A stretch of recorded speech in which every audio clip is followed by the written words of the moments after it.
Bonjour. Au XVIIIe siècle, Jean-Thelme Brillat-Savarin, homme politique français et grand éducateur du goût, notait « Les animaux se repaissent, l'homme mange, l'homme d'esprit seul sait manger ». Au temps de Paul, en Grèce comme à Rome, pas de vie sociale sans banquet. Ces derniers prennent différentes formes selon qu'ils sont publics ou privés, organisés pour des événements familiaux ou par un quartier. Ce partage festif de la nourriture, toujours placé sous la protection d'une divinité, a pour but de tisser des liens sociaux, d'étendre les réseaux, d'affirmer une identité. Pour les plus riches, rien n'est trop beau, trop abondant, trop rare pour agrémenter ces banquets qui durent la nuit entière. Le luxe est partout, dans la vaisselle, le service, la décoration, les mets, l'animation.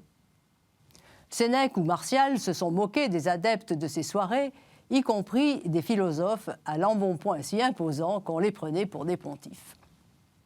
Pétrone, intime de Néron, met en scène sans lésiner sur les détails l'affranchi Trimalcion qui exhibe sa richesse et veut imiter les grands, et que Fellini a dépeint à grands traits caricaturaux. Certes, tous les Romains ne sont pas riches, tous ne sont pas Trimalcion, Apicius ou Lucullus. Il y a aussi les Pline et les Horace, plus sobres, qui représentent davantage la norme, car le banquet a une autre fonction que l'étalage des richesses. Il est un lieu de connaissance et d'échange pour l'élite cultivée. Dans cette société, Paul doit prendre position. Les banquets font partie de la vie sociale. Impossible que les chrétiens s'y soustraient, car c'est dans ce monde-là qu'ils sont appelés à témoigner. Or, rares sont les banquets sans excès de nourriture et de boissons. Les chrétiens ne peuvent s'associer à ceux qui ne servent pas notre Seigneur le Christ, mais leur ventre. Paul leur enjoint d'éviter les ripailles, terme qui désigne à l'origine un cortège en l'honneur de Dionysos, puis, à l'époque hellénistique, le banquet accompagné de divertissements variés et licencieux.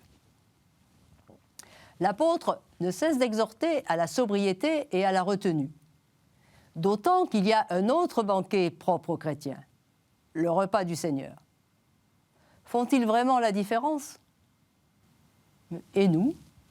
Pas toujours.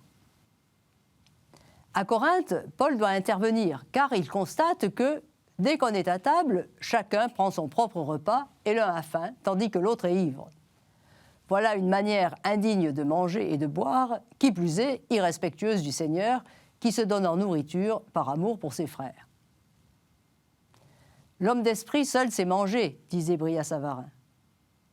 Combien plus le chrétien, habité par l'Esprit Saint, doit avoir à cœur de trouver la juste attitude dans ces rendez-vous sociaux que sont les banquets, et à plus forte raison, la tenue adéquate au cours du repas eucharistique. À bientôt.